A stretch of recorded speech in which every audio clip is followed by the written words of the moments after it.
നമസ്കാരം, ഞാൻ ലക്ഷ്മി കാനത്ത്. ഇന്ന് നമ്മളോടൊപ്പം ഉള്ളത് വളരെ ഒരു വിവിഡായിട്ടുള്ള പേഴ്സണാലിറ്റി എന്ന് തന്നെ പറയാവുന്ന ആദരണീയ ശ്രീധരൻ നമ്പൂതിരിജിയാണ്. അദ്ദേഹം ഒരു സൈക്കോളജിസ്റ്റ് ആണ്. MA സൈക്കോളജി, PhD സൈക്കോളജി ചെയ്തുകൊണ്ടിരിക്കുന്ന ഒരു വ്യക്തിയാണ്. അത് മാത്രമല്ല അദ്ദേഹത്തിന്റെ പ്രത്യേകത, അദ്ദേഹം താന്ത്രിക വിദ്യയുടെ ഒരു ആചാര്യൻ തന്നെയാണ്. ഒരു അപ്ലൈഡ് സ്പിരിച്വാലിറ്റി, എങ്ങനെയാണ് ആത്മീയത നമ്മുടെ ജീവിതത്തിൽ കൊണ്ടുവരാൻ സാധിക്കുക, അത് നമുക്ക് അനുഭവിക്കാൻ സാധിക്കുക. എല്ലാവർക്കും വിശ്വാസമുണ്ട്, പക്ഷെ അത് അനുഭവ തലത്തിൽ എങ്ങനെ എത്തിക്കാൻ പറ്റും എന്നുള്ള ഒരു തത്വം പ്രാവർത്തികമാക്കിക്കൊണ്ടിരിക്കുന്ന ലോക പ്രശസ്തനായിട്ടുള്ള ഒരു താന്ത്രിക ആചാര്യനും മനഃശാസ്ത്രജ്ഞനും കൂടിയാണ്. വളരെ ആദരപൂർവ്വം അങ്ങേ ഈ ചർച്ചയിലേക്ക് സ്വാഗതം ചെയ്യുന്നു. നമസ്കാരം തിരുമേനി. തിരുമേനി, ഇന്ന് നമ്മൾ ചോദിക്കാൻ പോകുന്ന ഒരുപാട് വിഷയങ്ങളുണ്ട്. അങ്ങേക്ക് എല്ലാത്തിനും ഉത്തരം തരാൻ അറിയുമെന്ന് എനിക്ക് വ്യക്തിപരമായിട്ട് അറിയുന്നത് കൊണ്ട് അറിയാം. അതുകൊണ്ട് തന്നെയാണ് നേരത്തെ ഞാൻ സബ്ജക്റ്റ് ഒന്നും അറിയിക്കാനുള്ള സാഹചര്യം പോലും ഉണ്ടായിട്ടില്ല. ഈ അടുത്ത കാലത്ത് നമ്മുടെ ഒരു പത്രവാർത്തകളിലും മാധ്യമങ്ങളിലും എല്ലാം നിറഞ്ഞു നിന്ന ഒരു ചർച്ചയാണ് ചില പ്രതിപക്ഷ പ്രസ്ഥാനക്കാർക്ക് കൂടോത്രം അഥവാ ആഭിചാരമൊക്കെ ചെയ്തതിന്റെ പേരിൽ ഉണ്ടായ വിവാദങ്ങൾ. അതിൽ ഈ കൂടോത്രം ചെയ്തു എന്ന് ആരോപിക്കപ്പെടുന്ന വ്യക്തികളെ കുറ്റപ്പെടുത്തുന്നവർ പറയുന്നത് അവർക്ക് അതിനുശേഷം ഒരുപാട് അത്തരം ദോഷ അനുഭവത്തിൽ വന്നു എന്നാണ്. അതിനെ തുടർന്ന് ഒരുപാട് ഇങ്ങനെ ഇല്ല എന്നും ഉണ്ടെന്നും, ഉണ്ടെങ്കിൽ അതിന് പരിഹാരമില്ല എന്നും പരിഹാരമുണ്ടെന്നും ഒക്കെയുള്ള ചർച്ചകൾ ഒത്തിരി ഉണ്ട്.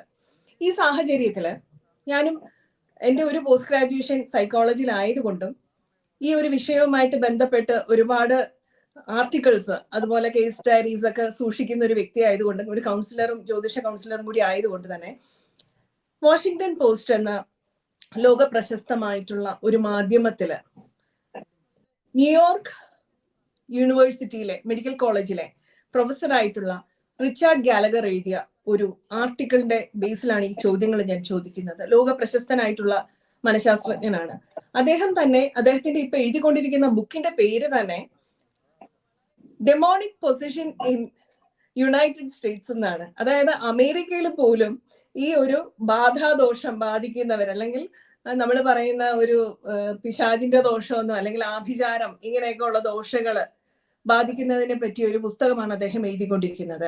അതിൽ തന്നെ അദ്ദേഹം പറയുന്നുണ്ട്, അദ്ദേഹം ഒരു സൈക്കോളജി വിദഗ്ധൻ, മനഃശാസ്ത്രജ്ഞൻ എന്ന നിലയ്ക്ക് അദ്ദേഹത്തിന് ഇതിനെ നിരാകരിക്കാൻ സാധിക്കുന്നില്ല. കാരണം ഒരുപാട് കേസുകൾ കണ്ടുവരുമ്പോൾ ഒരു ടോർമെന്റഡ് സോൾ, അതായത് വളരെ ബുദ്ധിമുട്ട് അനുഭവിക്കുന്ന ഒരു ആത്മാവിനെ രക്ഷിക്കുക എന്നുള്ളത് ഒരു മനഃശാസ്ത്രജ്ഞന്റെ ധർമ്മമാണ്. അതിന് വേണ്ട രീതിയിലുള്ള എല്ലാ ഭാഗങ്ങളും നമ്മൾ ശ്രദ്ധിച്ചേ പറ്റൂ.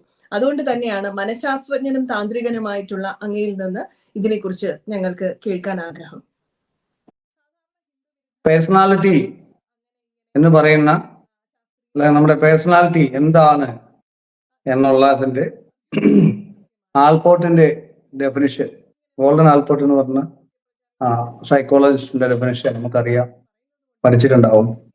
Personality is a dynamic organisation within the individual or psychophysical system which determines its ultimate characteristic behavior and thought എന്നാണ് പറയുന്നത്. പേഴ്സണാലിറ്റി ഒരു ഡൈനാമിക് ഓർഗനൈസേഷൻ ആണ്. നമ്മുടെ ക്യാരക്ടറിസ്റ്റിക്കും ബിഹേവിയറും തോട്ടിനെയും എല്ലാം കൺട്രോൾ ചെയ്യുന്നത് ഈ ഓർഗനൈസേഷനാണ്, ഒരു സംഘടനയാണ് നമ്മുടെ ഉള്ളിൽ സത്യത്തിലുള്ളത്. അത് ഡൈനാമിക് ആണ്, മാറിക്കൊണ്ടിരിക്കുന്നതാണ്. നമ്മൾ ചിലപ്പോൾ ചില സുഹൃത്തുക്കളെയൊക്കെ നമ്മൾ കാണുമ്പോൾ കുറച്ചാൾ കഴിഞ്ഞിട്ട് കാണുന്ന എന്തായി ഭയങ്കര കെട്ടിപ്പിടുത്തോ സ്നേഹമൊക്കെയാണ്, വീട്ടിലോട്ടൊക്കെ ഒന്ന് വരണം, കുറെ നാളായില്ലേ നമ്മൾ കണ്ടിട്ട് എന്നൊക്കെ പറയുന്നു. അപ്പൊ നമ്മൾ ഇടയ്ക്ക് പോകുന്ന വഴിക്ക് എന്നാ അയാളെ ഒന്ന് കണ്ടേക്കാം, കുറെ നാളായി, പുള്ളി വിളിച്ചല്ലേ അത്ര സ്നേഹമായിട്ട് എന്ന് പറഞ്ഞ് നമ്മുടെ പുള്ളിയുടെ വീട്ടിൽ ചെല്ലുമ്പോൾ അന്നേരം കണ്ട ആ ഒരു സഹകരണം ഒന്നും കാണത്തില്ല. എന്തുണ്ട് ഒരു തണുത്ത ഒരു സഹകരണം. അപ്പം എന്താണ് ഞാൻ ഇതുവരെ പോയപ്പം ഞാനൊന്ന് വന്നു, ശരി ശരി, വെള്ളം കുടിക്കണം, വേണം ചായ വല്ലതും, ചായ വേണോ, ചായ എടുക്കാന്നല്ല, ചായ വല്ലതും വേണോ, വേണ്ട കുഴപ്പമില്ല, അല്ല എന്താ വന്നത്, ചുമ്മാ വന്നെന്നുള്ളേ ഉള്ളൂ. അപ്പം നമ്മള് പറയും ഒന്നുമില്ല, ഇതുവഴി പോയപ്പോ ചുമ്മാ കയറിയെന്നുള്ളേ ഉള്ളൂ. ശരി, എത്രയും വേഗം അവിടെ നമ്മൾ സ്ഥലം കാലിയാക്കുക. അതായത് ഈ പല സമയത്തും പല രീതിയിലാണ് ആളുകൾ ബിഹേവ് ചെയ്യുന്നത്. അത് എന്തുകൊണ്ടാണ് പല പല ക്യാരക്ടേഴ്സ് ഉള്ളിലേക്ക് പ്രോസസ് ചെയ്യുന്നതുകൊണ്ടാണ്. അതായത് ബേസിക്കലി അവരെ നല്ല ആളായിരിക്കും തീർച്ചയായിട്ടും. പക്ഷേ അതാണ് അടിയിലുള്ള സംഭവം. പക്ഷേ അയാൾ ചിലപ്പം അയാളുടെ ഉള്ളിലേക്ക് ഒരു നെഗറ്റീവ് എനർജി കയറിയിരിക്കുന്ന സമയമായിരിക്കും. അപ്പൊ ഞാൻ എന്റെ ചാനലിൽ കുറെ വീഡിയോസ് ഒക്കെ ഫേസ് മറച്ചാൻ കേട്ടിട്ടുണ്ട്. ഇത് റിമൂവ് ചെയ്യുന്ന സമയത്ത് ഇത് ബോഡിയിൽ വന്നിട്ട് തികച്ചും വേറെ ആളായിട്ട് സംസാരിക്കുന്നു. അതായത് ആളിട്ടിരിക്കുന്ന ഷർട്ടും ആ ഫേസിന്റെ ആ മുടിയും ഇതൊക്കെ കാണത്തുള്ളൂ അയാൾ. ബാക്കി കംപ്ലീറ്റ് വേറൊരു പേഴ്സണാലിറ്റി. അതായത് 30 വയസ്സുള്ള സ്ത്രീയാണ്, ടെക്നോ പാർക്കിൽ വർക്ക് ചെയ്യുന്ന ഒരാളാണ്. പക്ഷെ ആ ആള് സംസാരിക്കുന്നത് 50 വയസ്സിന് മുകളിലുള്ള ആളായിട്ടായിരിക്കും. അപ്പം ശരിക്കും നമുക്ക് ഒരിക്കലും തോന്നത്തില്ല ഇയാൾക്ക് 30 വയസ്സേ ഉള്ളൂ. അപ്പൊ ആ രീതിയിൽ ശരിക്കും വേറൊരു പേഴ്സണാലിറ്റി വന്നിട്ട് പ്രോസസ് ചെയ്തിട്ട് സംസാരിക്കുന്നു. അപ്പം അങ്ങനെ കുറെ വീഡിയോസ് എന്റെ കൈ കിടപ്പുണ്ട്, ഒരുപാട് വീഡിയോസ്. അപ്പം ഇത് പഠിച്ചുകൊണ്ടിരിക്കുന്നതുകൊണ്ട് ഇതൊക്കെ ഷൂട്ട് ചെയ്ത് വെച്ചേക്കും. പേഴ്സണൽ വീഡിയോസ് ആയാലും എല്ലാവരും ഈ സോഷ്യൽ മീഡിയയിൽ ഇടാൻ പറ്റത്തില്ല, പേഴ്സണലി വേണം കാണിക്കാം, അത്രേ ഉള്ളൂ. അപ്പം ഈ ഇങ്ങനെയുള്ള അത് എന്താണെന്ന് പറഞ്ഞാൽ ചില സമയത്ത് ഈ സംഭവം വെളിയിൽ നമ്മൾ എടുക്കുമ്പോൾ വരുന്നു എന്നുള്ളൂ. സത്യം പറഞ്ഞാൽ എല്ലാവർക്കും ഇതുണ്ട്. അപ്പൊ ഇത് ഇങ്ങനെ ഈ വീഡിയോസ് ഞാൻ പറഞ്ഞു വന്ന ഈ വീഡിയോസ് ഒക്കെ ചിലരെ ആഗ്രഹമുള്ള ആളുകൾ ഞാൻ ചോദിക്കും, കാണാൻ പറ്റുമോ നേരിട്ട് ഈ വീഡിയോസ് ഒക്കെ? തീർച്ചയായിട്ടും കാണാൻ പറ്റും. കൗതുകം കൊണ്ടാണ് ചോദിക്കുന്നത്. ഞാൻ പറഞ്ഞത് വേണം വേണം. ചിലർക്ക് ഇത് കണ്ട ഉറക്കം പോകും. അതുകൊണ്ട് ഞാൻ ആദ്യം പറയും, ഇതൊന്നും കാണാതിരിക്കുന്നത് നല്ലത്. ഇപ്പൊ സമാധാനം സന്തോഷവും സുഖമായിട്ട് കഴിയുവാണെങ്കിൽ ഇതൊന്നും കാണാതിരിക്കുന്നത് നല്ലത്. കാരണം ഇതൊക്കെ ആർക്കിടെക്ട്സ് ആണ്. ഇത് ഉള്ളിൽ കയറി കഴിഞ്ഞാൽ പിന്നെ അവരുടെ ഉള്ളിൽ ഇങ്ങനെ ആ ഒരു ട്യൂൺ ചെയ്യും നമ്മുടെ ഉള്ളില്. അപ്പൊ നമ്മുടെ ഉള്ളിൽ തന്നെ ഉള്ള നെഗറ്റീവായിട്ടുള്ള കുറെ എണ്ണത്തില് ചില നെഗറ്റീവ് അതുപോലെ അട്ടം നെഗറ്റീവായിട്ടുള്ള ഉണ്ടാവും. ഇത് ഈ 5 സെൻസിൽ കൂടെ നമ്മൾ ട്യൂൺ ചെയ്യപ്പെടുമ്പോൾ അത് ട്യൂൺഡ് ആവും. അപ്പൊ അങ്ങനെയുള്ള പ്രശ്നമുണ്ട്. അപ്പൊ അതുകൊണ്ട് തന്നെ ഈ അങ്ങനെയുള്ള മൂവീസ് ഒന്നും അധികം കാണരുതെന്ന് പറയുന്നതിന്റെ കാര്യമാണ്. ഇത് പിള്ളേരൊക്കെ ഈ ടി-വിയിൽ ഇതൊക്കെ ഇങ്ങനെ കാണും. പകൽ അച്ഛനും അമ്മയൊക്കെ ഉണ്ട്, ചായ കുടിച്ച് എൻജോയ് ചെയ്ത് ഇതിങ്ങനെ കാണും. ഇത് അന്നേരം അല്ല ഇതൊരു ആർക്കിടൈപ്പ് ആയിട്ടുള്ളിൽ ഫോം ചെയ്തിട്ട് ഒരു 10 വർഷം കഴിഞ്ഞ് രാത്രിയിൽ ഒരു സ്ഥലത്തൂടെ വരണ്ടി വരുമ്പോഴായിരിക്കും ഈ വിഷ്വൽസ് എല്ലാം ട്യൂൺ ചെയ്യപ്പെട്ടത്. അപ്പൊ ബ്രെയിനിന്റെ ആ കെമിക്കൽ ചേഞ്ച് കോമ്പിനേഷൻ അപ്പ് വരുമ്പോൾ അവിടുന്ന് ആ പണ്ട് കണ്ട വീഡിയോസ് എല്ലാം വരാം. അത് കൺട്രോൾ ചെയ്യാൻ പറ്റില്ല. അപ്പൊ അത് പക്ഷേ ആളുകൾക്ക് അറിയത്തില്ല. അപ്പൊ അതുകൊണ്ട് കാണരുതെന്ന് പറഞ്ഞാൽ കേൾക്കത്തില്ല, അവർക്ക് ലഹരിയാണ്. അപ്പൊ സ്വാഭാവികമായിട്ടും വരാം. പക്ഷെ ചില നിർബന്ധപൂർവ്വം പറയും കാണണം. അപ്പൊ നമ്മൾ ഇത് കാണിച്ചു കൊടുക്കും. അപ്പോ അത് ഇവരുടെ ഉള്ളിൽ ട്രിഗർ ചെയ്യും. എന്നിട്ട് പറയും ഉറങ്ങാൻ പറ്റത്തില്ല, അത് കണ്ടതിന് ശേഷം 2 ദിവസമായിട്ട് ഉറക്കമില്ല. നമ്മൾ ആദ്യമേ പറയുന്നത് കാണും. അപ്പൊ ശരിക്കും ഈ പേഴ്സണാലിറ്റി എന്ന് പറയുന്നത് അപ്പൊ ഇത് കണ്ടു കഴിയുമ്പോൾ ഞാൻ പറയാൻ വന്നത്, ഇത് കണ്ടു കഴിയുമ്പോഴത്തേക്കും ഇവര് ചോദിക്കുന്ന ഡയലോഗ് ഉണ്ട്, അപ്പൊ ഇതെല്ലാം ഉള്ളതല്ലേ? അപ്പൊ ഞാൻ പറയും ഇതൊക്കെയാണ് ഉള്ളത്, നമ്മളാണ് ഇല്ലാത്തത് എന്ന് പറഞ്ഞാൽ നമ്മളാണ് ഇല്ലാത്തത്, ഇതൊക്കെയാണ് ഉള്ളത്. കുറെ നല്ലതും കുറെ ചീത്തയായിട്ടുള്ള പേഴ്സണാലിറ്റീസ് ഉണ്ട്. ഒരു ബോധമുണ്ട്, ഒരു കോൺഷ്യസ്നെസ് ഉണ്ട്. അല്ലാതെ എനിക്കായിട്ടൊരു ഒരു ഒരു പേഴ്സണാലിറ്റി എന്ന് പറയുന്ന സാധനം അങ്ങനെയല്ലത്. അതുകൊണ്ട് അങ്ങനെ ഒരു ഫോം ഉണ്ട് എന്നുള്ളേ ഉള്ളൂ. അതിനൊരു നമ്മൾ വിചാരിക്കുന്നോട്ടുള്ളൊരു ഹാർഡ്നെസ് ഇല്ല. അതുകൊണ്ടാണ് ഹിപ്നോട്ടൈസ് ചെയ്യാൻ പറ്റുന്നത്. ഇപ്പൊ ഞാൻ എന്ന് പറഞ്ഞ ഒരു സെപ്പറേറ്റ് ഒരു സംഭവമാണെങ്കിൽ, കല്ല് പോലെ ഉറച്ച ഒരു സംഭവമാണെങ്കിൽ എന്നെ ഒരിക്കലും ഹിപ്നോട്ടൈസ് ചെയ്യാൻ പറ്റത്തില്ല. എന്നെ ഹിപ്നോട്ടൈസ് ചെയ്യാൻ പറ്റത്തില്ല. എന്നെ ഹിപ്നോട്ടൈസ് ചെയ്ത് കഴിയുമ്പോൾ, ഇപ്പൊ മാഡം ഹിപ്നോട്ടൈസ് ചെയ്ത് കഴിഞ്ഞാൽ എന്റെ ഈ ശ്രീധരൻ നമ്പൂതിരിയുള്ള പേഴ്സണാലിറ്റി എവിടെ പോയി കിടക്കുന്നു? അതില്ല. പിന്നെ എന്റെ ബോഡി വിചാരിക്കുന്നത് നിങ്ങളാണ് ഓണറാണ്. നിങ്ങൾ കൈ വെക്കാൻ പറഞ്ഞാൽ ചിരിക്കാൻ പറഞ്ഞാൽ ചിരിക്കും, കരയാൻ പറഞ്ഞാൽ കരയും. അപ്പൊ ലക്ഷ്മി മാഡം പറയുന്നു, ഇത് നിങ്ങൾ ഒരു ബട്ടർഫ്ലൈ ആയി എന്ന് പറഞ്ഞാൽ ഇങ്ങനെ കാണിക്കും, ആനയായി എന്ന് പറഞ്ഞാൽ അതുപോലെ കാണിക്കും. പക്ഷേ നിങ്ങൾക്കൊരു പേഴ്സണാലിറ്റി ഇല്ല എന്നല്ലേ ഇത് മനസ്സിലാക്കുന്നത്. അപ്പം ആ ബോഡിയുടെ കോൺഷ്യസ് ലെവലിലുള്ള ഒരവസ്ഥയിൽ ആ ബോഡിയിലേക്ക് ഏത് പേഴ്സണാലിറ്റിക്കാണോ കൂടുതൽ ഇൻഫ്ലുവൻസ് ചെയ്യാൻ പറ്റുന്നത് ആ ബോഡി അങ്ങനെ യൂസ് ചെയ്യാൻ പറ്റും. അത് പലപ്പോഴും പല മേഖലകളും നമ്മൾ കണ്ടിട്ടുണ്ട്, ആളുകൾ അങ്ങനെ യൂസ് ചെയ്യുന്നത്. അപ്പം ശരിക്കും പറഞ്ഞാൽ പേഴ്സണാലിറ്റീസിന്റെ ഒരു വേൾഡാണ് ലോകത്തുള്ളത്. അപ്പൊ ഇത് ചില മനസ്സിലാക്കേണ്ടത് ചില മതപരമായിട്ടുള്ള ചില വിഭാഗക്കാര് പെൺകുട്ടികളുമായിട്ടുള്ള ഒരു പ്രശ്നങ്ങളൊക്കെ ഇപ്പം നടക്കുന്നു, നമുക്കറിയാം. അപ്പം അവരെന്താ ചെയ്യുന്നതെന്ന് പറഞ്ഞാൽ സ്വാഭാവികമായിട്ടും ഈ പറയുന്ന രീതിയിൽ ആ പെൺകുട്ടിയുടെ മൈൻഡിനെ ഹൈജാക്ക് ചെയ്യുന്നു. പിന്നെ അത് ചിലപ്പോൾ ഡോക്ടറായിരിക്കാം, അല്ലെങ്കിൽ എല്ലാ വിദ്യാഭ്യാസമൊക്കെ ഉള്ള ആളായിരിക്കാം. പക്ഷെ എനർജി ലെവലിൽ ഇങ്ങനെയുള്ള ചില സ്പിരിറ്റ്സിനെ പ്രോസസ് ചെയ്യിച്ചാൽ പിന്നെ ആ ബോഡി ആ സ്പിരിറ്റ്സ് ആണ് കൺട്രോൾ ചെയ്യുന്നത്. ആ സ്പിരിറ്റിനെ വിട്ടിരിക്കുന്നവരുടെ കൺട്രോളിലാണ് പിന്നീട് അത് ആ സ്പിരിറ്റ് കേൾക്കും, ആ സോള് കേൾക്കും. അപ്പൊ ആ സോള് ഈ ബോഡിയിലേക്ക് പ്രോസസ് ചെയ്ത് കഴിഞ്ഞാൽ പിന്നെ ഈ വ്യക്തിയുടെ ഒരു സംഭവം മാറും. ആ വ്യക്തിയുടെ ഒരു സോൾ ഉണ്ട്, തീർച്ചയായിട്ടും ഉണ്ട്, ഇല്ലെന്നല്ല ഞാൻ പറഞ്ഞത്. അതിന് ഫോമിന് കട്ടി കുറവാണെന്നാണ് ഞാൻ ഉദ്ദേശിച്ചത്. നമ്മൾ വിചാരിക്കുന്ന അത്രയും കട്ടിയില്ല നമ്മൾ എന്ന് പറഞ്ഞ സാധനത്തിൽ നിന്ന് മാത്രമാണ് ഞാൻ ഉദ്ദേശിച്ചത്, ഇല്ല എന്നല്ല ഞാൻ പറഞ്ഞത്. അപ്പൊ അതിന് ശരിക്കും മാറ്റിയിട്ട് ഈ ബോഡി മുഴുവൻ ഈ സോള് കൈയടക്കിയിട്ട് ഈ ബോഡി ഡ്രൈവ് ചെയ്യും. അപ്പം സ്വാഭാവികമായിട്ട് പുറത്ത് നിൽക്കുന്ന ആൾ ഇതൊന്നും പിടികിട്ടത്തില്ല. സ്വാഭാവികമായിട്ട് അത് അച്ഛനെയും അമ്മയും പോലും തള്ളി പറയുന്നു. അവരെ കണ്ടാ മനസ്സിലാവാത്ത രീതിയിൽ, അല്ലെ കണ്ടാ അറിയാം, പേരറിയാം, സ്ഥലം അറിയാന്നുള്ളൂ. ഇവര് തികച്ചും അന്യരായിട്ട് തോന്നുവാണ് ആ കുട്ടിക്ക്. അതൊരു നമ്മൾ വിചാരിക്കുന്നോട്ട് അതൊരു സൈക്കോളജിക്കൽ ലെവലിലല്ല അത് വർക്ക് ചെയ്യുന്നത്. സൈക്കോളജിക്കൽ ലെവലിൽ അങ്ങനെ വർക്ക് ചെയ്യൂല. എനർജി ലെവലിലാണ് ഇത് വർക്ക് ചെയ്യുന്നത്. ഈ എനർജി ലെവലിലാണ് ഇതെല്ലാം വർക്ക് ചെയ്യണമെന്ന് അറിയാത്തത് കൊണ്ടാണ് ഇതിന് പരിഹാരത്തിന് വളരെ ബുദ്ധിമുട്ടായിട്ട് വരുന്നത്. എനർജി ലെവലിലേക്ക് ഇറങ്ങി വന്ന് താന്ത്രിക് ലെവലിൽ നിന്നുകൊണ്ട് നമ്മൾ പ്രാണന്റെ ലെവലിൽ നിന്നുകൊണ്ട് പ്രാണമയ കോശത്തിൽ നിന്നുകൊണ്ട് ഇതിനെയൊക്കെ പഠിക്കുമ്പോൾ മാത്രമേ സൊല്യൂഷൻ ഉണ്ടാവൂ. അല്ലാതെ അത്രയും എനർജി ആവശ്യം വരും.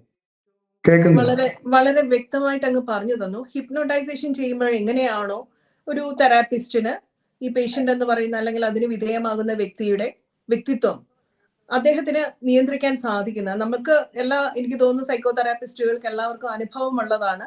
നമ്മൾ വളരെ വ്യക്തമായിട്ട് നമ്മളുടെ കയ്യിലാണ്, തെറാപ്പിസ്റ്റിന്റെ കയ്യിലായിരിക്കും ഈ വ്യക്തിയുടെ മനോവികാരങ്ങളെല്ലാം വരുന്നത്. അപ്പൊ അവിടെ അവരുടെ വ്യക്തിത്വം എവിടെ പോയി എന്നുള്ളത് ഒരു ചോദ്യം അങ്ങ് വളരെ വ്യക്തമായിട്ട് ഉത്തരം നൽകി കഴിഞ്ഞു. ഇതുമായിട്ട് ബന്ധപ്പെട്ട് തന്നെയാണ് ചോദിക്കാനുള്ളത്. 2016 ജൂലൈ 1 വാഷിംഗ്ടൺ പോസ്റ്റില് ഡോക്ടർ റിച്ചാർഡ് ഗാലഗറിന്റെ ഈ പോസ്റ്റ് വന്നിരിക്കുന്നത്, ഈ ഒരു ആർട്ടിക്കിൾ വന്നത്. As a psychiatrist I diagnose mental illness, also I help spot demonic possession എന്നായിരുന്നു ആ ആർട്ടിക്കിളിന്റെ പേര്. How a scientist learn to work with exorcist എന്നായിരുന്നു ഈ ആർട്ടിക്കിൾ വന്നിരുന്നത്. അങ്ങേ കാണുമ്പോൾ സത്യത്തിൽ നമ്മൾ ഇത് പറയുമ്പോൾ ഭാരതത്തിലുള്ള ഒരു മനഃശാസ്ത്രജ്ഞൻ ഈ ഒരു കാര്യം കൈകാര്യം ചെയ്യുന്നു എന്ന് പറയുമ്പോൾ സാധാരണ ഹിന്ദു വിരുദ്ധരെല്ലാം മിത്ത് അങ്ങനെ ഇങ്ങനെ അല്ലെങ്കിൽ ശാസ്ത്രീയം എന്ന് പറയും, ചീത്തയും വിളിക്കും. അത് സത്യമാണ്, വളരെ സത്യമാണ്. വളരെ പുച്ഛിക്കല്, ഇങ്ങനെയൊന്നും ഇല്ലാത്തവനെ സത്യപ്രചാരണം അല്ലെങ്കിൽ അന്ധവിശ്വാസം പ്രചരിപ്പിക്കുന്നു എന്ന് പറയുന്നത് കൊണ്ടാണ് റിച്ചാർഡ് ഗാലഗറിന്റെ ഈ ആർട്ടിക്കിൾ തന്നെ ഞാൻ കോട്ട് ചെയ്ത് പറയാൻ കാരണം അമേരിക്കയിലാണ് ഇത് നടക്കുന്നത്. തീർച്ചയായിട്ടും മതമെല്ലാം ഉപേക്ഷിച്ചു എന്ന് പറയപ്പെടുന്ന പാശ്ചാത്യ ലോകങ്ങളിലാണ് ഇത് നടക്കുന്നത്. അവിടെയാണ് ഒരു മനഃശാസ്ത്രജ്ഞൻ ഇത്ര വ്യക്തമായിട്ട് ഞാൻ മാനസിക രോഗം മാത്രമല്ല ഇത്തരം പൈശാചികമായ ബാധകളെയും കണ്ടെത്തുന്നുണ്ട് എന്നുള്ള ഒരു സ്റ്റേറ്റ്മെന്റ് വന്നിരിക്കുന്നത്. അതുകൊണ്ട് തന്നെ ഭാരതത്തില് ഇതിന്റെ തോത് കൂടുതലാണ്. നാഷണൽ ഇൻസ്റ്റിറ്റ്യൂട്ടിന്റെ ഒരു സ്റ്റഡി അനുസരിച്ച് എല്ലാ രാജ്യങ്ങളിലും ഈ ഒരു സംഭവം കേസ് സ്റ്റഡി ആയിട്ട് ഉണ്ടാകുന്നുണ്ട്. അപ്പോൾ എല്ലായിടത്തും വ്യക്തിത്വം ഹൈജാക്ക് ചെയ്യപ്പെടുന്നുണ്ട്. അത് എങ്ങനെ, എപ്പോൾ, ആര് മുഖേന എന്നുള്ളത് മാത്രമാണ് നമുക്കിവിടെ അറിയാത്തത്. പക്ഷെ സൈക്കോളജിയിൽ തന്നെ സ്പ്ലിറ്റ് പേഴ്സണാലിറ്റി, ഡ്യുവൽ പേഴ്സണാലിറ്റിയിലെല്ലാം ഈ അറിയാത്ത ഭാഷകൾ സംസാരിക്കുന്നു, ഇന്ന് വരെ പെരുമാറാത്തത് പോലെ പെരുമാറുന്നു, രൂപത്തിൽ പോലും ഭാവം വ്യത്യാസം വരുന്നു, അങ്ങ് പറഞ്ഞ പോലെ ഒറ്റ നിമിഷം കൊണ്ട് മാതാപിതാക്കളെ തള്ളിപ്പറയുന്നു തുടങ്ങിയ ഒരുപാട് ക്യാരക്ടറിസ്റ്റിക്സ് നമ്മൾ വിശദീകരിക്കുന്നുണ്ട്. ഇവിടെ തന്നെ അങ്ങയുടെ അനുഭവത്തിൽ ഞാൻ ഒരുപാട് പേരുടെ വീഡിയോകൾ മറച്ചു വെച്ചിട്ടുള്ള കേസ് ഡയറീസ് കണ്ടിട്ടുണ്ട്. അത്ഭുതപ്പെടുന്ന രീതിയിൽ ഈ അടുത്തയിടെ ഞാൻ നേരിട്ട് തന്നെ അങ്ങുള്ള ഒരു സ്ഥലത്ത് ഒരു അനുഭവസ്ഥയുടെ അനുഭവം കേൾക്കാനും അവിടെ വെച്ച് തന്നെ അവരുടെ ആ ഒരു അനുഭവം കേട്ട് അത്ഭുതപ്പെട്ടു പോവുകയും ചെയ്തിട്ടുണ്ടായിരുന്നു. ഈ അവസരത്തിലാണ് താന്ത്രികവും മാനശാസ്ത്രവും ഒന്നിച്ച് കൈകാര്യം ചെയ്യുന്ന ഒരു വ്യക്തിക്ക് മാത്രമാണ് ഇതില് കൃത്യമായിട്ടൊരു ഇടപെടൽ നടത്താൻ സാധിക്കുക. പ്രത്യേകിച്ചും അങ്ങൊരു ശ്രീവിദ്യ ഉപാസകനും കൂടിയാണ്. അവിടെ നല്ല എനർജിയെ കൊണ്ടുവരുന്നു. ശ്രീവിദ്യയിലൂടെ നല്ല എനർജിയെ കൊണ്ടുവന്നിട്ടാണ് അങ്ങ് ഈ ഇരയാക്കപ്പെടുന്ന ടോർമെന്റഡ് സോൾസിന്, അതായത് ബുദ്ധിമുട്ട് അനുഭവിക്കുന്ന ആത്മാക്കൾക്ക് ഒരു രക്ഷ നേടിക്കൊടുക്കുന്നത്. അതിനെ കുറിച്ചുകൂടി ഒന്ന് വിശദമായിട്ട് പറയാമോ? തീർച്ചയായിട്ടും. ശരിക്കും ഇത് പ്രധാനമായിട്ട് ഇതിന്റെ ഒരു ആവശ്യം എന്താണെന്ന് പറഞ്ഞത് നമ്മളിവിടെ ചെയ്യുന്നത് Tapovan meditation centre, Tapovan holistic and research foundation എന്നുള്ള രീതിയിലാണ് നമ്മൾ ഫൗണ്ടേഷൻ ആയിട്ട് നമ്മൾ സ്റ്റാർട്ട് ചെയ്തിട്ട് ഫ്യൂച്ചറിൽ ഒരു യൂണിവേഴ്സിറ്റി ആക്കുക എന്നുള്ള ഉദ്ദേശങ്ങളൊക്കെയാണ് ഇതിന്റെ പിന്നിൽ.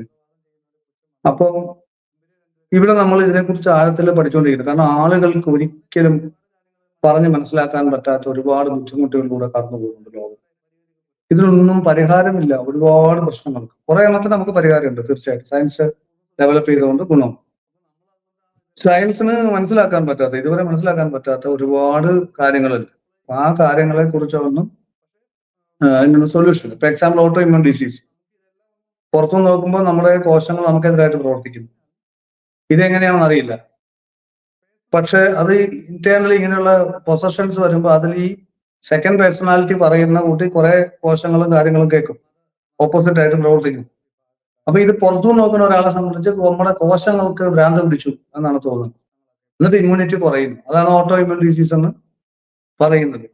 അപ്പൊ അത് സിമ്പിളായിട്ട് ഹീൽ ചെയ്ത് മാറ്റേണ്ട പല കേസുകളും ഇത് സയന്റിഫിക് ടെമ്പറൊക്കെ കൊണ്ടുവന്നിട്ട് മരുന്ന് കഴിച്ച് ലിവറിനെ ബാധിക്കുകയും ഇത് കൂടുതൽ ബെസ്റ്റ് ആയിട്ട് മരിച്ചു പോകുന്ന സാഹചര്യങ്ങൾ നമ്മൾ കാണാം. പണ്ട് കാലത്ത് ഇത്രയും ഓട്ടോമൊബൈൽ ഡിസീസ് ഉണ്ടായിരുന്നു ഇല്ല. എന്താ കാര്യം? അപ്പൊ നമ്മൾ പറയാം അത് സൂര്യപ്രകാശം കിട്ടാഞ്ഞിട്ടാണ്, അതാണ് ഇതാണെന്നൊക്കെ പറയും.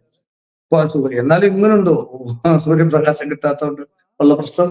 അപ്പൊ നമ്മൾ അന്വേഷിക്കുമ്പോൾ നമുക്ക് മനസ്സിലാവും പണ്ട് കാലത്ത് വളരെ ഹീലിംഗ്, നമ്മുടെ ശാസ്ത്രം കംപ്ലീറ്റ് ഒരു ദൈവികമായ ഒരു രീതിയിലായിരുന്നു പഠിപ്പിച്ചിട്ടുണ്ട്. അതായത് ഇപ്പൊ ആയുർവേദം പോലും നമ്മൾ യൂട്യൂബിൽ ലഭ്യമാണ്. നമ്മളുടെ അമൃത മെഡിക്കൽ കോളേജിലെ MD ഡോക്ടേഴ്സിന് വേണ്ടിയിട്ട് ദൈവവ്യാഭാഷ ചികിത്സയെ ബേസ് ചെയ്തിട്ട് എടുത്ത ഒരു ക്ലാസ് ഉണ്ട്. ഒരു സെമിനാറിന്റെ വീഡിയോസ് അത് ലഭ്യമാണ്. അപ്പൊ അതില് ക്ലാസ്സുകളിൽ ഞാൻ ചോദിച്ചപ്പോൾ മനസ്സിലാക്കാൻ പറ്റിയ ഒരു സംഗതി, അവരെ ഇതിന്റെ ഈ മെഡിറ്റേറ്റീവ് സൈഡുകളെല്ലാം ആയുർവേദത്തിന്റെ കട്ട് ചെയ്തിട്ടാണ് പഠിപ്പിക്കുന്നത്. അന്ധവിശ്വാസം. അപ്പൊ അത് ജീവൻ പോകുന്നുണ്ട്. കാരണം ഇവിടെ എല്ലാം ഈശ്വരനെ മുൻനിർത്തിയാണ് ചെയ്തിരുന്നത്. ഒരു മന്ത്രം ഒരു മരുന്ന് ഉണ്ടാക്കുമ്പോൾ പറിക്കുമ്പം ജപിക്കേണ്ട മന്ത്രം, ചെടി പറിക്കുമ്പോൾ ജപിക്കേണ്ട മന്ത്രം, അരയ്ക്കുമ്പം ചെയ്യേണ്ട മന്ത്രം, അത് ഇങ്ങനെയൊക്കെ ഉണ്ട് അതിനകത്ത്. ഖഡ്ഗരാവണ ബലിയൊക്കെയാണ് ചരകത്തിന് പറയുന്നത് പല അസുഖങ്ങൾക്കും. അതിന്റെ ജീവൻ എടുത്തങ്ങ് മാറ്റിയിട്ട് വെറും ഇതായിട്ടുള്ള സംഭവമാണ് കൊടുക്കുന്നത്. അപ്പൊ ഇതും കൂടെ ചേർത്ത്, അതായത് ഒന്നുമല്ലാത്ത മോഡേൺ മെഡിസിനും ആയുർവേദവും കൂടെ ചേർത്ത് ഇത് വർക്ക് ചെയ്യുമ്പോൾ ഇത് ഒരു അവിയല് പോലെ കുട്ടികളുടെ കോൺഫിഡൻസ് പോകുന്നു. ഞാൻ സയന്റിഫിക് ആയിട്ടുള്ള സാധനമാണ് പഠിക്കുന്നത്. ഹൈപ്പോത്തസിസ് എടുത്ത് സയന്റിഫിക് ആയിട്ട് ചെയ്യുന്ന മെറ്റീരിയൽ വേൾഡിലാണ്. അപ്പം എനർജി ലെവലിൽ ഹീലിംഗിലേക്കും വരുമ്പോൾ അവിടെ ബിലീഫിലാണ് സബ് കോൺഷ്യസ് മൈൻഡ് വർക്ക് ചെയ്യുന്നത്. അവിടെ ബിലീഫാണ് വരുന്നത്. ആ സാധനം എടുത്ത് ഇങ്ങനെ ചെയ്യുമ്പോൾ ഇത് തമ്മിൽ യോജിക്കാതെ വന്നിട്ട് പല അസുഖങ്ങൾക്കും ആയുർവേദം ചെയ്ത് രോഗി മരിച്ചു പോകുന്നു. എന്തുകൊണ്ടെന്ന് പറഞ്ഞാൽ ഇതിനകത്തല്ലേ ചെയ്യേണ്ട രീതിയിലല്ല അത് പോകുന്നത്. ആ ക്ലാസ് കഴിഞ്ഞപ്പോൾ അവർ പറഞ്ഞ് ഞങ്ങളുടെ കോൺഫിഡൻസ് 1000 ഇരട്ടിയായി. ഞങ്ങൾ വിചാരിച്ച ഏതോ മന്ത്രവാദി വന്ന് ക്ലാസ് എടുക്കുമെന്നാണ്. പക്ഷെ ക്ലാസ് കഴിഞ്ഞപ്പോൾ അങ്ങനെ 3-4 പേര് ക്ലാസ് കയറിയില്ല. അവര് ഇതൊക്കെ ചുമ്മാ ഉടായ്പ് എന്ന് പറഞ്ഞ് കയറിയില്ല. അത് കഴിഞ്ഞ് അവർ ഈ ക്ലാസ്സിന് വേണ്ടിയിട്ട് തപ്പി നടക്കുമായിരുന്നു പറഞ്ഞു, ബാക്കിയുള്ളവർ പറഞ്ഞു കേട്ടിട്ട്. അപ്പൊ അതുകൊണ്ട് അപ്പൊ നമ്മുടെ എല്ലാം ആ ദൈവീകത നമ്മുടെ കയ്യിൽ നിന്ന് നഷ്ടപ്പെട്ടപ്പോ എന്ത് പറ്റിയെന്ന് പറഞ്ഞാൽ ഇതിന്റെ ഒരു പ്രാക്ടിക്കൽ സൈഡിൽ ഒരുപാട് കാര്യങ്ങൾ നമുക്ക് നഷ്ടപ്പെട്ടു. പ്രാക്ടിക്കൽ ആയിട്ടുള്ള കാര്യങ്ങൾ. അപ്പം കുടുംബ പരദേവതകളുടെ നഷ്ടം അതൊക്കെ ഇതിനകത്ത് വരുന്നുണ്ട്. പല ഡിസീസുകളും ഇന്ന് ട്രാൻസ്മിറ്റ് ചെയ്യുന്നു. അതായത് പിന്നെയും പുറത്തു വരുന്നു പാരമ്പര്യ രോഗങ്ങൾ പലതും. അത് ആ പാരമ്പര്യമായ ഉപാസനകൾ നഷ്ടപ്പെട്ടപ്പോഴാണെന്ന് പറഞ്ഞാൽ മനസ്സിലാവത്തില്ല. അപ്പൊ ശരിക്കും പറഞ്ഞാല് ഈ ഒരു വേൾഡാണ് സത്യം. ഏത് energy deities, positive and negative deities ഉള്ള വേൾഡാണ് നമ്മുടെ ഈ വേൾഡിനെ കൺട്രോൾ ചെയ്യുന്നതെന്ന് ഉള്ളത് സത്യമാണ്. അപ്പം ആ വേൾഡ്, അങ്ങനെ ഒരു വേൾഡ് നമ്മൾ ഈ ബേസ് ആയിട്ടുള്ള ഈ വേൾഡിനെ കുറിച്ച് നമ്മൾ പഠിക്കണം. ഈ ഒരു വേൾഡ്, ഇന്നർ വേൾഡിന്റെ ഇമ്പോർട്ടൻസ് മനസ്സിലാക്കിയവരാണ് പല റിലീജിയനുള്ള ആളുകൾ. അപ്പം അവര് ആ ഇന്നർ വേൾഡ് വെച്ച് ഗംഭീരമായിട്ട് കളിക്കണം. അപ്പൊ അത് സ്വാഭാവികമായിട്ടും നെഗറ്റീവായിട്ട്, പോസിറ്റീവായിട്ടാണെങ്കിൽ നല്ലതാണ്, പോസിറ്റീവായിട്ടുള്ള കാര്യങ്ങളിൽ നല്ലതാണ്. പക്ഷെ നെഗറ്റീവായിട്ട് ഉള്ള ഏരിയയിൽ അത് വരുമ്പോൾ അത് ഭയങ്കര ഡേഞ്ചറസ് ആണ്. അതിനനുസരിച്ചിട്ട് ഇതിനെക്കുറിച്ച് പഠിക്കാൻ അറിവില്ലാത്ത ഹിന്ദുവിന് സാധിക്കുന്നില്ല. അപ്പം സ്വാഭാവികമായിട്ട് അവൻ നിരായുധനായി നിൽക്കുന്നു. അവന്റെ യഥാർത്ഥ ശക്തി അവൻ മനസ്സിലാകുന്നില്ല. ഈ 10,000 കൊല്ലം ഇതിനകത്ത് റിസർച്ച് നടത്തിയ ഒരു പാരമ്പര്യം ഉണ്ട് എന്ന് അവന് മനസ്സിലാകുന്നില്ല. അതുകൊണ്ട് അവൻ കഥകളിലും പുരാണ കഥകളിലൊക്കെ മയങ്ങി അങ്ങനെ വഴിപാടുകളുമായിട്ട് നടക്കുന്ന ഒരു കാഴ്ചയാണ് നമ്മൾ കാണുന്നത്. അപ്പം മറ്റു പല ആളുകൾക്ക് അവരുടെ ഉപാസന പ്രാർത്ഥനയും കഴിഞ്ഞിട്ടേ ഉള്ളൂ പാർട്ടിയോ മറ്റു കാര്യങ്ങളോ എല്ലാം. ബാക്കി എന്തും നമ്മുടെ ആളുകൾക്ക് ഈ ബാക്കി എല്ലാം കഴിഞ്ഞിട്ട് സമയമുണ്ടെങ്കിലേ ഉള്ളൂ ഈ വിഷയങ്ങൾ. അതുകൊണ്ട് എന്ത് പറ്റുന്നു, ഇന്ന് ഏറ്റവും കൂടുതൽ ഡേഞ്ചറസ് ആയിട്ടുള്ള ഒരു സിറ്റുവേഷനാണ് കുട്ടികളുടെ അവസ്ഥ.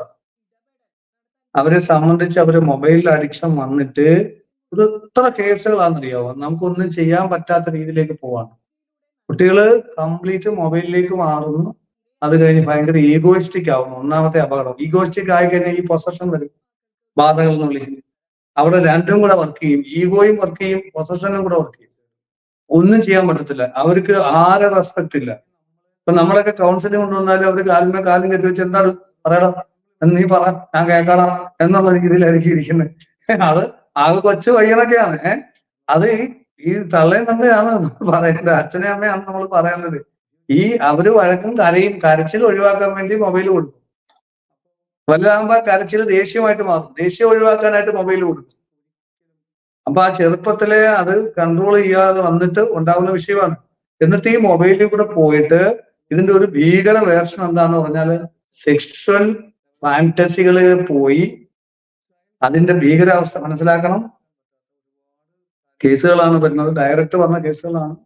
ഈ കുട്ടിക്ക് എന്താ പറയുന്നത്, കുട്ടി ഒരുപാട് പേരുമായിട്ട് ഈ പെൺകുട്ടിയാണ് എന്റെ മക്കളുടെ പ്രായമുള്ളൂ, ഒരുപാട് പേരുമായിട്ട് റിലേഷൻഷിപ്പുകളിലേക്ക് പോകുന്നു. വഴിയെ കാണുന്ന എല്ലാവരും അത് കഴിഞ്ഞിട്ട് അങ്ങനെ മൊബൈലിൽ ഫോട്ടോ ഒക്കെ എടുത്ത് ഗ്രൂപ്പിലിട്ടു, അങ്ങനെ പ്രശ്നങ്ങള്. പിന്നെ ആരെങ്കിലുമൊക്കെ അവളെ ഒരുപാട് ഉപദ്രവിക്കണമെന്നാണ് പറയുന്നത്, അവളെ റേപ്പ് ചെയ്യണമെന്നാണ് അവള് പറയുന്നത്. എന്നിട്ട് ഇതങ്ങോട്ട് ഭീകരമായ അവസ്ഥയിൽ ആത്മഹത്യാ പ്രവണത ഭയങ്കര. 3 പ്രാവശ്യം ആത്മഹത്യക്ക് ശ്രമിച്ചു, ഭാഗ്യം കൊണ്ട് മാത്രം രക്ഷപ്പെട്ടു. പിന്നെ അവക്ക് ബ്ലഡ് ഇങ്ങനെ കൈയൊക്കെ മുറിഞ്ഞിട്ട് ആ മുറിവിനകത്തിട്ട് ഇങ്ങനെ ആക്കുന്നത് ഭയങ്കര ഇഷ്ടമാണ്. നമുക്ക് പെയിൻ വേണം, പെയിൻ. ആ ഒരു അവസ്ഥയിലോട്ട് മാറുന്നുണ്ട്. പെയിൻ വേണം എന്നുള്ള അവസ്ഥ മാക്സിമം. ഇത് എനിക്ക് ഡീൽ ചെയ്യാൻ പറ്റിയില്ല, ഞാനത് വേറൊരു ഫീമെയിൽ സൈക്കോളജിസ്റ്റിന്റെ റെഫർ ചെയ്ത് വിടുക ചെയ്തു. കാരണം ആ കുട്ടിക്ക് ഞാനുമായിട്ട് സെക്സ് ചെയ്യുന്നൊക്കെ ഉള്ള രീതി പറഞ്ഞ് ഞാൻ പറഞ്ഞത് എന്റെ മകളുടെ പ്രായമാണ്, അപ്പം അങ്ങനെ അന്ന് അതിന് ബോധം ഒട്ടുമില്ല. അങ്ങനെ ഞാനത് റെഫർ ചെയ്ത് വിട്ടിട്ട് അപ്പൊ എന്താ പെയിൻ വേണം, പെയിൻ മാക്സിമം പെയിൻ വേണം. അത് ഒരു വല്ലാത്ത അവസ്ഥയാണ്. അത് പിന്നെ ഒരുപാട് കൗൺസിലിംഗ് എല്ലാം കൊടുത്ത് മറ്റേ ആളിനെ ഞാൻ ഫോൺ ചെയ്ത് ചെക്ക് ചെയ്തുകൊണ്ടിരുന്നു. ആ ആള് നല്ല അറിവുള്ള ആളാണ്. അപ്പൊ ആ ഒരു ലേഡി കൗൺസിലറാണ്. അപ്പൊ അദ്ദേഹം നല്ല ഗംഭീരമായിട്ട് ഹാൻഡിൽ ചെയ്തിട്ട് കുറെ ദിവസങ്ങളിലെ കൗൺസിലിങ്ങുകളും മരുന്നും കാര്യങ്ങളും സൈക്യാട്രി സൈക്കോളജിയും അതോടൊപ്പം ഈ ഉപാസനാദി കാര്യങ്ങള് മെഡിറ്റേഷൻ ജപമൊക്കെ ഞാൻ പഠിപ്പിച്ചു കൊടുത്തു. അപ്പൊ നമ്മുടേതായിട്ടുള്ള ഈ പഞ്ചകോശ ശുദ്ധി എന്നൊരു സാധനമാണ് നമ്മൾ ഇവിടെ പഠിപ്പിക്കുന്നത്. ഈ അന്നമയം മനോമയം പ്രാണമയം ജ്ഞാനമയം ആനന്ദം ഇതിനെല്ലാം ഹാൻഡിൽ ചെയ്യണം. സാധാരണ ഒരെണ്ണം മാത്രം നമ്മൾ ഹാൻഡിൽ ചെയ്യുന്നു, മെഡിക്കൽ ട്രീറ്റ്മെന്റ് എടുക്കുന്നു, അല്ലെങ്കിൽ മനസ്സിന് കൗൺസിലിങ്ങിന് പോകുന്നു, അല്ലെങ്കിൽ ഇങ്ങനെ എനർജി ഹീലിങ്ങിന് വേണ്ടി പോകും. പഴയ ഇതിലൊക്കെ വിശ്വാസമുള്ളവർ അങ്ങനെ പോകുന്നു. അപ്പൊ മറ്റേ രണ്ടും മിസ്സാവുന്നു, ഫിസിക്കൽ ബോഡിക്കുള്ള മെന്റൽ ബോഡിക്കുള്ളത് മിസ്സാവുന്നു, അല്ലെങ്കിൽ കൗൺസിലിങ്ങിന് പോകുമ്പോൾ ഹീലിംഗിന്റെ മിസ്സാവുന്നുണ്ട്. കാരണം ഇതെല്ലാം എല്ലാവരും ഹാൻഡിൽ ചെയ്യുന്നില്ല. ഈ മേഖലകളൊക്കെ അങ്ങോട്ടും ഇങ്ങോട്ടും പുച്ഛിക്കുന്ന ഒരു അവസ്ഥയാണ് നമ്മൾ കാണുന്നത്. സൈക്യാട്രിസ്റ്റും സൈക്കോളജിസ്റ്റും പുച്ഛം, സൈക്കോളജിസ്റ്റും സൈക്യാട്രിസ്റ്റിനെ പുച്ഛം, പുച്ഛം. ഇവർക്ക് രണ്ടുപേർക്കും മന്ത്രവാദം ചെയ്യുന്നവരെ പുച്ഛം, മന്ത്രവാദികൾ ഇവരെ രണ്ടുപേരും പുച്ഛം. അപ്പൊ ഇവർ ഒരിക്കലും അടുക്കാൻ പോകുന്നില്ല. പക്ഷെ ഇവർ ഒന്നിച്ചിരുന്ന ഒരുപാട് കാര്യങ്ങൾ മനുഷ്യർത്തായാലും തിലകനും മോഹൻലാലും കൂടി ഇരുന്ന് കഴിഞ്ഞാൽ ഒരുപാട് കാര്യങ്ങൾ അവിടെ പരിഹരിക്കപ്പെടും. അപ്പൊ അതുകൊണ്ട് അതൊരിക്കലും സംഭവിക്കാൻ പോകുന്നില്ല. അതുകൊണ്ട് ആളുകൾക്ക് പൂർണ്ണ സൊല്യൂഷൻ കിട്ടുന്നില്ല. അപ്പൊ നമ്മൾ അതുകൊണ്ടാണ് ഇതെല്ലാം കണക്ട് ചെയ്തിട്ടുള്ള രീതിയിൽ പോകുന്നത്. അങ്ങനെ സ്വാഭാവികമായിട്ട് ഇതെല്ലാം അപ്ലൈ ചെയ്ത് കഴിഞ്ഞപ്പോ കുട്ടി റെഡിയായി. പക്ഷെ പ്രതീക്ഷയില്ലായിരുന്നു, എനിക്ക് പോലും പ്രതീക്ഷയില്ലായിരുന്നു. കാരണം നമുക്ക് ഇതെല്ലാം ഒന്നും നമ്മള് ദൈവമൊന്നുമല്ല, നമുക്ക് പറയാൻ പറ്റത്തില്ല ഇതിപ്പോ എല്ലാം മാറ്റിയേക്കാം, അങ്ങനെ പറ്റത്തില്ല. അപ്പൊ സ്വാഭാവികമായിട്ടും അത് ടെസ്റ്റ് ചെയ്ത് അത് സക്സസ് ആയത്. ചെറുപ്പം ചൈൽഡ്ഹുഡ് ട്രോമാസ് ഉണ്ടായിരുന്നു, അപ്പൊ അത് സൈക്കോതെറാപ്പി എല്ലാം അപ്ലൈ ചെയ്യേണ്ടി വരും. ഹിപ്നോട്ടൈസ് ചെയ്യേണ്ടി വന്നു, കുറെ കാര്യങ്ങൾ ചെയ്യേണ്ടി വന്നു. അപ്പൊ ഞാൻ പറഞ്ഞു വന്നത് ഇത് ഭീകരമായി, പക്ഷെ ഒരുപാട് കുട്ടികൾ മരിച്ചു പോകുന്നുണ്ട്. ഇതൊന്നും കറക്റ്റ് ചെയ്യാൻ പറ്റാതെ ആത്മഹത്യ ചെയ്യുന്നു, കൊലപാതകം നടക്കുന്നു, ഒരുപാട് വിഷയങ്ങൾ, ഭീകരമായ അവസ്ഥയാണ് ഇപ്പോൾ. അങ്ങനെ ഒരുപാട് കേസുകൾ ഉണ്ട് ആൾറെഡി. നമുക്കൊന്നും ചെയ്യാൻ പറ്റാത്ത രീതിയിലേക്ക് പോകുന്ന കേസുകളുണ്ട്. ഇതിന്റെ എല്ലാം ഒരു റെസ്പോൺസിബിലിറ്റി മുതിർന്നവരായിട്ടുള്ള ഈശ്വരോപാസനയുമായി ബന്ധപ്പെട്ട് പോവാതെ, അഥവാ പോകുന്നവരുണ്ടെങ്കിൽ അവർക്ക് സയന്റിഫിക് സൈഡ് അറിയുക, കാരണം അറിയാതെ ഉപാസിക്കുക. ഇതുകൊണ്ടൊക്കെയാണ് പ്രശ്നം. കുട്ടികൾ, ഇന്നത്തെ കുട്ടികൾ ഗൂഗിൾ അവരുടെ കയ്യിലുണ്ട്, അറിവിന് വേണ്ടി പ്രായമുള്ളവരെ ആശ്രയിക്കുന്നു.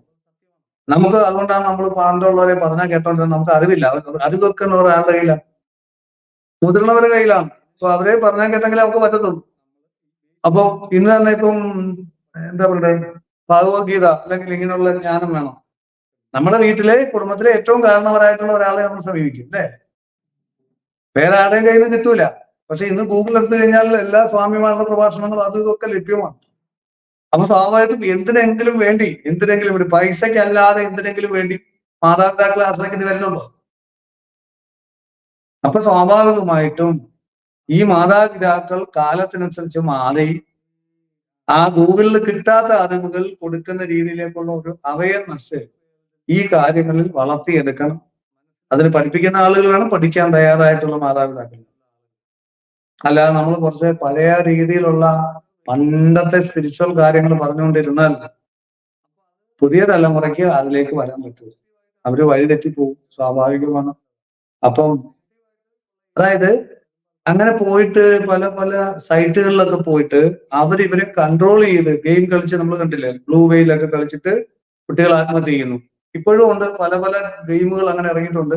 അതിലേക്ക് പോയി അറിയാതെ കളിച്ച് ഓരോ ടാസ്ക് ഒക്കെ കൊടുത്ത് ഇവർ ആത്മഹത്യ ചെയ്യുന്നു. ഒരുപാട് ക്രൂരമായ പ്രവൃത്തികൾ ചെയ്യുന്നു. സ്വയം ഈ പെയിൻ എൻജോയ് ചെയ്യുന്ന അവസ്ഥയിലേക്ക് അവരെ എത്തിച്ചിട്ട് ക്രൂരമായിട്ട് കൊല്ലുന്ന സൈറ്റുകളുണ്ട് വേൾഡ് വൈഡ് വെബിൽ. അപ്പം ഡാർക്ക് വെബ് എന്നൊക്കെ പറഞ്ഞിട്ട് ഇതിലൊക്കെ പോയിട്ട് കേഡൽ എന്ന് പറയുന്നത് ഒരു കേസ് നമുക്കറിയാമല്ലോ, ഒരു ആസ്ട്രൽ പ്രൊജക്ഷന്റെ തിരുവനന്തപുരത്ത് വന്നതിന്റെ വിഷയങ്ങൾ. അപ്പം ശരിക്കും ഇതൊക്കെ ഓൺലൈൻ പരമായിട്ട് വരുന്ന ഒരുപാട് പ്രശ്നങ്ങളുണ്ട്. പൊസഷൻസ് ഓൺലൈനിൽ വരുന്നുണ്ട്. ഓൺലൈനായിട്ട് സാറ്റാനിക് ആയിട്ടുള്ള ഗ്രൂപ്പുകൾ ആളുകളിലേക്ക് പ്രൊസസ് ചെയ്യിപ്പിക്കുന്നുണ്ട്, അവരുടെ ഗ്രൂപ്പ് ഡെവലപ്പ് ചെയ്തിട്ട്. ഇതൊന്നും അറിയാതെ നേരം വെളുക്കാതെ നമ്മളിപ്പോഴും പഴയ രീതിയിലൊക്കെ പോകുന്നത് ഒരു വലിയ അപകടകരമായിട്ട് അവസ്ഥയാണ്. ഇങ്ങനെയുള്ള വിഷയങ്ങൾ ഉണ്ടെന്ന് എത്ര തെളിവാണെങ്കിലും നമുക്ക് കൊണ്ടുവരാൻ പറ്റും. അതിനകത്തൊന്നും നിസ്സാരപ്പെട്ട രീതിയിൽ കൊണ്ടുവരാൻ പറ്റും, ബോധ്യപ്പെടുത്താൻ പറ്റും. അപ്പം ഇത് ചെയ്തില്ലെങ്കിൽ എന്ത് പറ്റും? വലിയ അറിവുള്ള ആളുകളെ പോലും ഇത് പ്രോസസ് ചെയ്യും. ആളുകൾക്ക് ഈ പറഞ്ഞ എന്തുവാ ആഭിചാരങ്ങൾ അല്ലെ ബ്ലാക്ക് മാജിക് എന്നുള്ള രീതിയിൽ വലിയ ഫേമസ് ആയിട്ടോ അറിവുള്ള എന്ന് നമ്മൾ വിചാരിക്കുന്ന ആളുകളെ പോലും, അവരുടെ ബ്രെയിനെ പോലും ഹൈജാക്ക് ചെയ്യാൻ പറ്റുന്ന സംവിധാനമുണ്ട്. കാരണം ഈ വലിയ അറിവുള്ളവരൊക്കെ എന്ന് പറയുന്നത് അവർക്ക് മനോമയം വരെയൊക്കെ ഈ അറിവുകളുള്ളൂ. എനർജി ലെവലിലേക്ക് അറിവുള്ള ഒരാളുടെ മുന്നിൽ എത്ര മനോമയത്തിലും ഫിസിക്കൽ വേൾഡിലും അറിവുള്ള ആള് വളരെ ശിശുവായി. കാരണം എനർജിയാണ് എല്ലാത്തിനും ഡീൽ ചെയ്യുന്നത്. ഇപ്പം ഒരു നെഗറ്റീവ് എനർജി ഒരാള് മറ്റൊരാളിലേക്ക് വിട്ടു കഴിഞ്ഞാൽ എത്ര അറിവുള്ള ആളാണെങ്കിലും അയാൾക്ക് ആങ്സൈറ്റിയും ഡിപ്രഷനും സ്റ്റാർട്ട് ചെയ്യും, തീർന്നേ. അല്ലെങ്കിൽ അയാള് ഈഗോയിസ്റ്റിക് ആവും, അയാൾക്ക് ബോധമില്ലാതെ പരസ്പര ബന്ധമില്ലാതെ സംസാരിക്കുന്നു. ചില ആൾക്കാരെ കണ്ടില്ലേ, വളരെ നല്ല രീതിയിൽ വന്നിട്ട് പിന്നീട് അവർക്ക് അതിനകത്ത് നിന്ന് മാറി സംസാരിക്കുന്നു. ചില സമയത്ത് ഇങ്ങനെയുള്ള പൊസഷൻസ് കയറുന്നതാണ്. സമയത്ത് അത് തിരിച്ചറിയാൻ പറ്റി കഴിഞ്ഞാൽ അവർ രക്ഷപ്പെടും. കുറച്ച് കഴിഞ്ഞ് അതങ്ങ് ഫിക്സ് ആയി കഴിഞ്ഞാൽ പിന്നീട് ഗ്രാഫ് താഴോട്ട് വരും, ഇവര് പാനിക്കാവും, പിന്നീട് വെളിവില്ലാതായി പോകും. അത് അവരുടെ കുറ്റമല്ല, ഒരിക്കലും അവരുടെ കുറ്റമല്ല. ഈ നെഗറ്റീവ് എനർജി വേൾഡിനെ കുറിച്ചുള്ള നോളജ് വരാതെ വരുന്നത് കൊണ്ടാണ് ആ പ്രശ്നം ഉണ്ടാകുന്നത്. അപ്പൊ അതുകൊണ്ട് ഇത് എല്ലാവർക്കും സംഭവിക്കുന്നതാണ്. എനിക്ക് സംഭവിച്ചിട്ടുള്ളതാണ് ഒരു സമയത്ത്. അതുകൊണ്ടാണ് ഇങ്ങനെ പറയുന്നത്. നമ്മൾ മണ്ടനായിട്ടൊക്കെ സംസാരിച്ചിട്ടുണ്ട്, വളരെ ഒരു വിത്തും വിവരമില്ലാത്തൊക്കെ പറഞ്ഞിട്ടുണ്ട്, കൈത്ത് പോയിട്ടുണ്ട്. അത് കഴിഞ്ഞ് നോക്കി കഴിഞ്ഞപ്പോൾ ഇത് ഞാനാണോ പറഞ്ഞത്? അപ്പോൾ നമ്മൾ ഇതിനെ കുറിച്ച് പഠിക്കുന്ന ആവശ്യമില്ല. ഇത് ഞാനൊരിക്കലും ഇങ്ങനെ പറയില്ലല്ലോ, അല്ലെ? അപ്പൊ ഞാൻ ഈ പറഞ്ഞ രീതിയിൽ എക്സാമ്പിൾ ഒരു പെൺകുട്ടി വന്നു, പെൺകുട്ടിക്ക് പോസ്റ്റേഷൻ ഉണ്ട്. പക്ഷെ അതെനിക്ക് ആദ്യമേ സംസാരിച്ചപ്പോഴും മനസ്സിലായി. അപ്പൊ നമുക്ക് ഇത് കളയാമെന്ന് പറഞ്ഞു. അങ്ങനെ അപ്പൊ ഞാനിത് കളയുമ്പോൾ നിങ്ങളുടെ എക്സ്പ്രസ് ചെയ്യണമെന്ന് പറഞ്ഞു. നിങ്ങൾ എക്സ്പ്രസ് ചെയ്യുമ്പോൾ അത് വെളി വരച്ചോളൂ എന്ന് പറഞ്ഞു. ഇപ്പൊ ഇവര് നമ്മളെല്ലാം ഇതിനകത്തുള്ള പ്രശ്നം ഇത് ചിലതിനെയൊക്കെ നമ്മളങ്ങനെ പുറത്ത് വന്ന് കളയുന്ന എഫക്റ്റീവാണ്. അപ്പൊ ചിലത് പുറത്ത് വരാതിരിക്കുന്ന നല്ലത്. അങ്ങനെയൊക്കെ ഉണ്ട്. ചിലത് വന്നു കഴിഞ്ഞാൽ അത് പ്രശ്നമാണ്. വരാതെ തന്നെ നമ്മൾ ആ പേഴ്സണാലിറ്റി അങ്ങനെ തന്നെ സ്ട്രെങ്തൻ ചെയ്യുന്നതാണ് നല്ലത്. മറ്റേതിനെ വെറുതെ പുറത്തെടുത്ത് കുഴപ്പം ഉണ്ടാക്കുന്ന കാര്യമില്ല. അപ്പൊ ചിലത് അപ്പൊ അങ്ങനെ, പക്ഷെ ചിലത് പുറത്ത് വന്നു പോകുന്നതാണ് നല്ലത്. അപ്പൊ വന്നു പോകുമ്പോൾ പുള്ളിക്കാരത്തിക്ക് ഇത്രയേറെ ബുദ്ധിമുട്ടുകൾ ഉണ്ടായിട്ട് പുള്ളിക്കാരത്തിയുടെ പേഴ്സണാലിറ്റി വിട്ടുള്ള കളിയില്ല. നല്ലതാണ്, അങ്ങനെ തന്നെ വേണം താനും. അത് തന്നെയാണ് ഇനി ആവശ്യം. പക്ഷെ ഈ സാധനത്തിനെ എനിക്ക് തോന്നി ഒന്ന് പുറത്ത് കൊണ്ടുവന്നു കഴിഞ്ഞാൽ അതങ്ങ് പോകുന്നു.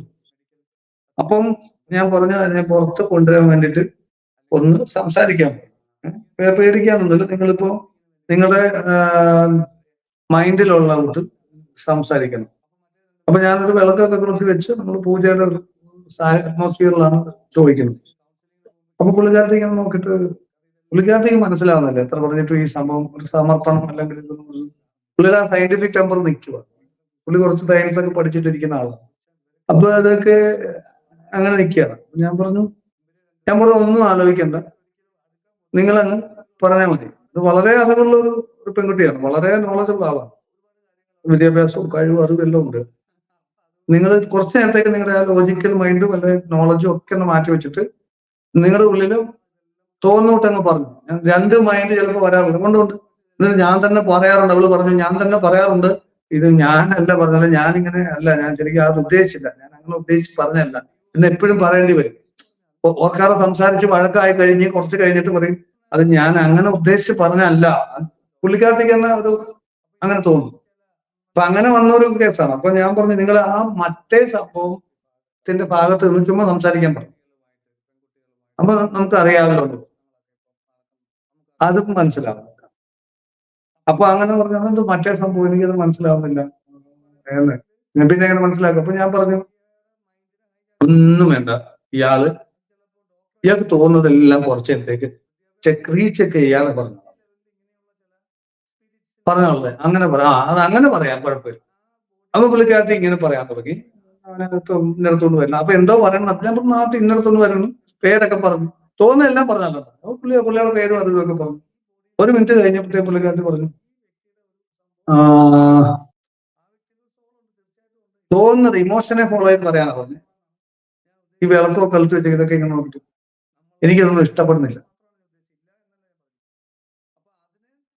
ഇത് പറഞ്ഞു കഴിഞ്ഞപ്പോ പുള്ളിക്കാരത്തി ആലോചിച്ചു, ഇഷ്ടപ്പെടുന്നില്ലേ, ഞാൻ ഇത്രയും കാശ് മുടക്കി വണ്ടിക്കൂലി മുടക്കി അവിടുന്ന് ഫ്ലൈറ്റൊക്കെ പിടിച്ച് ഞാൻ ഇവിടെ വന്നിരിക്കേണ്ട കാര്യം. അപ്പൊ പിന്നെ ആരാ അത് പറയും? ഇത് എന്റെ ഇഷ്ടം അതല്ല, എനിക്കിത് ഇഷ്ടമാണ് ഇരിക്കുന്നത്, എന്റെ പ്രശ്നങ്ങൾ മാറുന്നു, എനിക്കത് ഇഷ്ടം. പിന്നെ ഇത് പറഞ്ഞ ഒരു നിമിഷം പുള്ളിക്കാരത്തി ആലോചിച്ചു. അങ്ങനെ ആലോചിച്ച് കഴിഞ്ഞപ്പോ പിന്നെ പടപടപടാ വരാൻ തുടങ്ങി. അത്ര ഇങ്ങനെ ആലോചിച്ച് ഒരു നിമിഷം ഇങ്ങനെ ആലോചിച്ച് ഇതിങ്ങനെ ആലോചിച്ചെന്ന് എന്നോട് പിന്നെ പറഞ്ഞു എങ്ങനെയാണെന്ന് ചോദിച്ചപ്പോഴാണ്. പുള്ളിക്കാരത്തി ഇങ്ങനെ ആലോചിക്കുന്നത് കഴിഞ്ഞിട്ട് ഒരു നിമിഷം ഇങ്ങനെ ആലോചിച്ചിട്ട് എന്നിട്ട് പറഞ്ഞു, ഞാൻ ഇവളുടെ കൂടെ കൂടിയിട്ട് 24 കൊല്ലമായി. എന്നെ പറഞ്ഞു വിട്ടേക്കണം ഇവളെ നശിപ്പിക്കാൻ വേണ്ടിട്ട്. ഇവൾക്ക് ഇത്ര നാളും നെഞ്ചിന് വേദന കൊടുത്ത ഞാൻ എല്ലാരെയും അകറ്റി. ഇവളെ 2 പ്രാവശ്യം വണ്ടി ഇടിപ്പിച്ചത് ഞാനാണ്. ഞാൻ നോക്കിയിരിക്കും ഇവരിതെല്ലാം കംപ്ലീറ്റ് പറഞ്ഞു. അത് കഴിഞ്ഞത് ഞാൻ പറഞ്ഞു അത് നിങ്ങൾക്ക് അവർക്ക് ഈ മോക്ഷം കൊടുക്കാം എന്നുള്ള രീതിയിൽ പറയുമ്പോൾ അവർ വരും, അവർക്ക് ഇങ്ങനെ അലഞ്ഞിരിഞ്ഞ് നടക്കാനൊന്നും വയ്യ എന്നൊക്കെ പറയും. അപ്പൊ അങ്ങനെ പറഞ്ഞു കഴിഞ്ഞപ്പോ അത് പോയി. എന്തും ആയിക്കോട്ടെ, സീൻ നമ്പർ 2, ഈ കൊച്ചിന്റെ എല്ലാ പ്രശ്നവും മാറി. ബാധയുണ്ടോ പ്രേതമുണ്ടോ ഇല്ലയോ ഇതൊക്കെ നമ്മുടെ വിഷയമല്ല. ഈ കൊച്ചിന്റെ പ്രശ്നം മാറി. വർഷങ്ങളായിട്ട് മരുന്ന് കഴിച്ച് അത് ചെയ്ത് ഇത് ചെയ്ത് എല്ലാ ആയുർവേദ എല്ലാ ട്രീറ്റ്മെന്റ് നോക്കിയിട്ടുള്ള ആ പ്രശ്നം വളരെ വ്യക്തമാക്കി തന്നു അങ്ങ്. കാരണം അങ്ങ് പറഞ്ഞു ഇപ്പം ഒരു നെഗറ്റീവ് എനർജിയെ കൗണ്ടർ ചെയ്യാനുള്ളത് പോസിറ്റീവ് എനർജി കൊണ്ട് തന്നെയാണ്. അതുകൊണ്ട് തന്നെ നമ്മുടെ ആത്മീയ സാധനകള് കാലിക പ്രസക്തമായിട്ട് പരിഷ്കരിക്കണം. എങ്ങനെയാണോ നമ്മുടെ പൂർവികര് അവരുടെ ലിമിറ്റഡ് ആയിട്ടുള്ള പരിമിതമായിട്ടുള്ള അറിവ് കൊണ്ട് അന്ന് പറഞ്ഞു കൊടുത്ത രീതിയിലുള്ള പ്രാർത്ഥനകൾ മാത്രമല്ല, ഇന്ന് ഗൂഗിള് പോലെയുള്ള സംഭവങ്ങൾ ഉള്ളപ്പോൾ കുട്ടികൾക്ക് അതിന്റെ ശാസ്ത്രീയ വശം ബോധ്യപ്പെടുത്തി അത് അനുഭവത്തിൽ കൊണ്ടുവന്ന് പ്രാക്ടിക്കൽ ആക്കിയാൽ മാത്രമേ കുട്ടികൾക്ക് ഈ ആത്മീയതയിലൂടെ അവർക്ക് ശാക്തീകരിക്കാൻ സാധിക്കുള്ളൂ. അങ്ങ് പറഞ്ഞത് വ്യക്തമാണ്. നമ്മുടെ തന്നെ അടുത്ത് വരുന്ന ഒരുപാട് പ്രശ്നങ്ങൾ കൗൺസിലിങ്ങിനൊക്കെ വരുന്നതിൽ 99% ഹിന്ദുക്കൾ മാത്രമാണ്. മറ്റുള്ളവർക്ക് എന്താ പ്രശ്നങ്ങളില്ലേ? അവർക്ക് ജീവിത പ്രശ്നങ്ങളില്ലേ? അവർക്ക് സോൾവ് ചെയ്യാൻ അറിയില്ലേ? അവർക്ക് പറ്റുന്നുണ്ട്, പക്ഷെ ഹിന്ദുക്കൾക്ക് അത് സാധിക്കുന്നില്ല. അത് ആത്മീയമായിട്ടുള്ള സാധനയുടെ കുറവ് തന്നെയാണ്. അങ്ങേപോലെയുള്ള ശ്രീവിദ്യ ഉപാസകരിൽ കൂടി തന്നെയാണ് നമ്മുടെ സമൂഹം അത് ശാക്തീകരിക്കേണ്ടത് എന്ന് പറഞ്ഞുകൊണ്ട് തന്നെ അടുത്ത ഒരു ചോദ്യത്തിലേക്ക് കടക്കുകയാണ്. അപ്പോ ഇപ്പൊ പറഞ്ഞത് തന്നെയാണ്, ഭാരതീയനായിട്ടുള്ള ഒരു മനഃശാസ്ത്രജ്ഞൻ, താന്ത്രികനും കൂടിയായിട്ടുള്ള മനഃശാസ്ത്രജ്ഞൻ ഇവിടെ പറഞ്ഞു, ഇതൊരു മെറ്റീരിയൽ റിയാലിറ്റിയുടെ മാത്രം പ്രശ്നമല്ല, ഇതൊരു സ്പിരിച്വൽ റിയൽമിന്റെ ഒരു ഏരിയയിലും കൂടെ ഉള്ള കാര്യമാണെന്ന് പറഞ്ഞ ഇതേ വരി തന്നെയാണ് റിച്ചർഡ് ഗാലഗർ അദ്ദേഹത്തിന്റെ ഈ 2016 പ്രസിദ്ധീകരിച്ച വാഷിംഗ്ടൺ പോസ്റ്റിലുള്ള ആർട്ടിക്കിളിൽ പറഞ്ഞിരിക്കുന്നത്, we are not dealing here with purely material reality but with spiritual real. ഇത് ഒരു പാശ്ചാത്യനായിട്ടുള്ള ഒരു മനഃശാസ്ത്രജ്ഞൻ പറയുമ്പോൾ അത് ശാസ്ത്രവും ഭാരതീയ പൈതൃകത്തിൽ ഊന്നിക്കൊണ്ട് ഭാരതീയ താന്ത്രിക വിധികൾ കൂടി പഠിച്ചിട്ടുള്ള ഒരു മനഃശാസ്ത്രജ്ഞൻ പറയുമ്പോൾ അതൊരു അന്ധവിശ്വാസം ആയി മാറുകയും ചെയ്യുന്ന ഒരു സംസ്കാരത്തിലാണ് നമ്മൾ പ്രത്യേകിച്ചും കേരള സമൂഹത്തിൽ ജീവിക്കുന്നത്.